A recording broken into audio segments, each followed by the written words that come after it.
अगर आप अपनी लाइफ में डायरेक्शनलेस फ़ील कर रहे हो, कुछ समझ नहीं आ रहा है कि ज़िंदगी में क्या हो रहा है, तो मैं आपको आज कुछ ऐसा टाइम आता है जब हम बर्नआउट हो जाते हैं, कुछ भी समझ नहीं आता है कि अब फ्यूचर में क्या करना है, क्या आगे का प्लान रहने वाला है।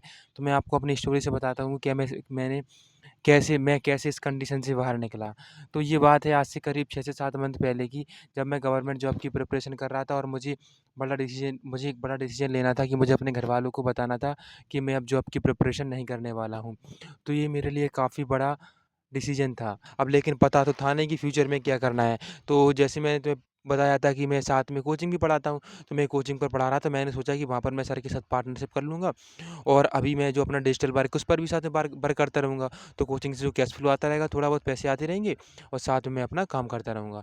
लेकिन मैंने सारी प्लानिंग कर ली, डिसीज़न बना लिया। अब मैंने ये बात अपने घरवालों को बता दी कि मैं अब गवर्नमेंट जॉब की प्रिपरेशन नहीं कर रहा हूँ। तो फिर इसके बाद घरवाले तो माने नहीं। काफ़ी ज़्यादा मैंने उनको समझाया, बहुत ज़्यादा बात हुई लगभग, तो उसके बाद वो थोड़ा बहुत समझ गए, तो मैंने बोल दिया कि अब मैं गवर्नमेंट जॉब की प्रिपरेशन नहीं करूँगा।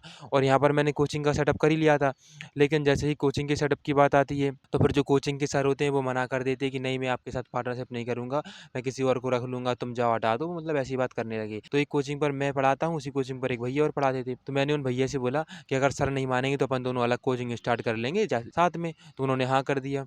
लेकिन लास्ट टाइम पर जब सर ने मना किया, तो मैंने कहा भैया चलो अपन लोग स्टार्ट करते हैं, तो उन्होंने भी मना कर दिया।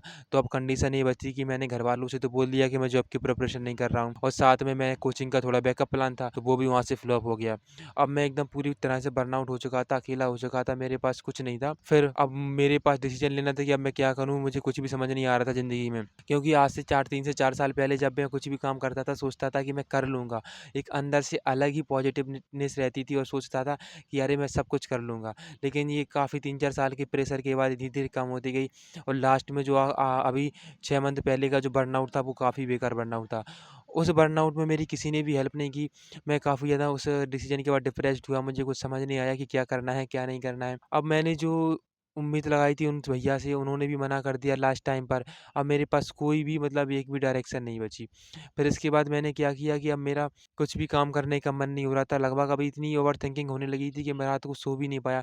कम से कम 8 से 10 दिन तो मैं ओवरथिंक में ही रहा, रात-रात भर मैं ऑटोमैटिक सो ही नहीं पा रहा था। दिमाग में अलग-अलग ख़्याल आ रहे थे, मैं रात भर जगता था। लेकिन फिर मैंने अपने आप को टाइम दिया। मेरा एक दोस्त था, मैंने उससे थोड़ी बहुत बात की, उसको सब समझाया।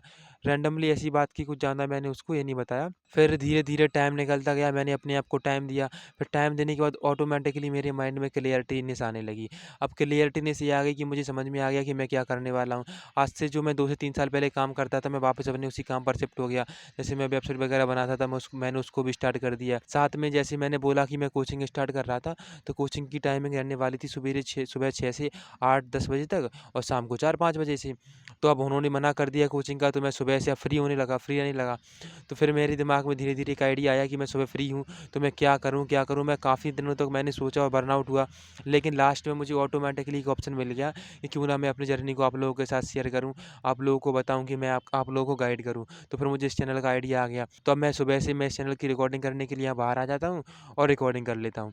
तो यानी कि जब मैं उस बर्नआउट फ़ेज़ में था, तो मुझे सिचुएशन से बाहर निकलने के लिए मैंने क्या किया, सिंपल सी 2 चीज़ें की थी मैंने, कि मैंने अपना जो देखो उस टाइम पर कुछ समझ में नहीं आता कि क्या करना है, क्या नहीं करना है, पूरी तरह से माइंड बर्नआउट हो चुका होता है।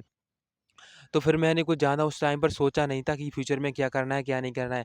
ऑटोमैटिकली मैं समय के साथ फ्लो में रहा, कम से कम मैं 1 से 2 मंथ कम रहा होऊँगा उस टाइम पर फ्लो में। उसके बाद ऑटोमैटिकली धीरे-धीरे मुझे क्लियरिटीनेस आने लगी, मैं वापस से अपनी पुरानी चीज़ों पर शिफ्ट हो गया। क्योंकि मुझे देखो, अपना माइंड ऐसा होता है कि जिस चीज़ के बारे में ज़्यादा ओवरथिंकिंग कर लेता है, तो फिर आपको अब ऐसा लगने लगता है कि अब हमें कुछ भी रास्ता नहीं बचा है, अब लाइफ़ एकदम खत्म हो गई है। लेकिन रियलिटी में ऐसा नहीं होता है। जब टाइम निकलता है, धीरे-धीरे अपना माइंड भी रिलैक्स होता है, उसके बाद हमें नए-नए रास्ते दिखने लगते हैं। तो अभी मुझे वापस से पहले जैसे नए-नए रास्ते दिखने लगे हैं, मैं अब अंदर से पॉजिटिवनेस है कि मैं कुछ ना कुछ कर लूँगा। ये भी है कि अब जो भी होता है अच्छे के लिए भी होता है, क्योंकि अगर वो सर मना नहीं करते तो शायद मैं इस चैनल को नहीं बना पाता, मैं इतनी लाइफ़ में नई-नई चीज़ें नहीं सीख पाता। तो जब भी आप बर्नआउट वाली फ़ेज़ में हो, तो उस फ़ेज़ को आराम से आप बिल्कुल निकलने दो। कोई ज़्यादा उसमें आप ना ज़्यादा सोचो, ना ज़्यादा आप मेंटली प्रेशर लो। जितना हो सके मैं एक बात और कहूँगा आपसे, मैंने वॉकिंग बहुत ज़्यादा की। उस टाइम पर मैं शाम को वॉक पर निकल जाता था, सुबह वॉक पर निकल जाता, क्योंकि घर पर मेरा मन नहीं लगता था।